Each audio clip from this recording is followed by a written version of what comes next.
Аллах атымен қасамшы мен міндетті түрде істеймін дегенде араб тілінде осы ля мен нунды қосып айтады. Яғни сендерді, мұсылмандарды Аллах тағала айтады, міндетті түрде сынаймын. Бишайим, шей деген бір нәрсе. Бишайим, бір нәрсемен сынаймын.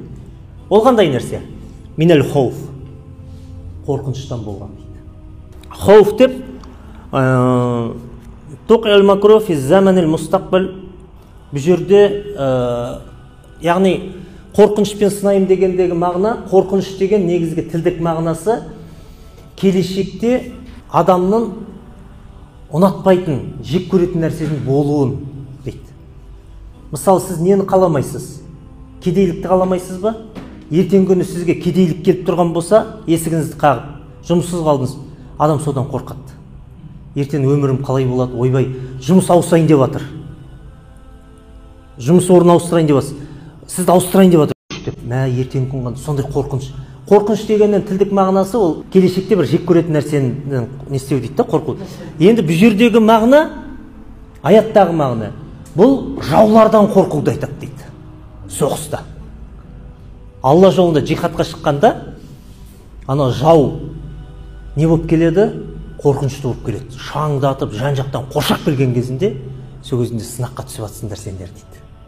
Қорқынышпен сынаймын дейді. Және уәл-жу, аштықпен сынаймын. Яғни Аллах тағала бізді міндетті түрде сынаймын, қорқынышпен. Енді бұл жерде қазіргі күнде джихадпен ғана емес, қазіргі күнде қорқыныш көп қой. Жаңағы баламыз бүйтіп болады, сөйтіп болады, ауырып қалып жатады, мә, өліп қалмайсыз ба екен, қорқыныш болады, жұмыссыз қаласың. Соған жалпы қорқыныш барлығы кіріп кетеді. Мынау неде Қостанайда кезінде бір келіншек, бізді университетте методист болып істейтін келіншек келіп тұр, жылап. Не болды? Әкем қайтыс болды, асыл. Не себепті? Бір 8 жасар қызды машинамен қағып кеткен.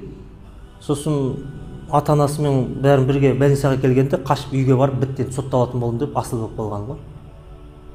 Сөйтсе қызға ештеңе болмаған, тек жай шок алып қапты дейді. Қыздың ата-анасы айтып жатыр дейді.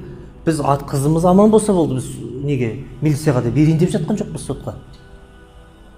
Көрдіңіз ба? Яғни Аллах тағала сынады қорқынышпен. Ертеңгі күн мә сотталам деген қорқыныш. Сол сынақтан өте алмады, барды да асылып қалды. Түсінікті ме? Міне Аллах тағала қорқынышпен сынаймын деп жатыр.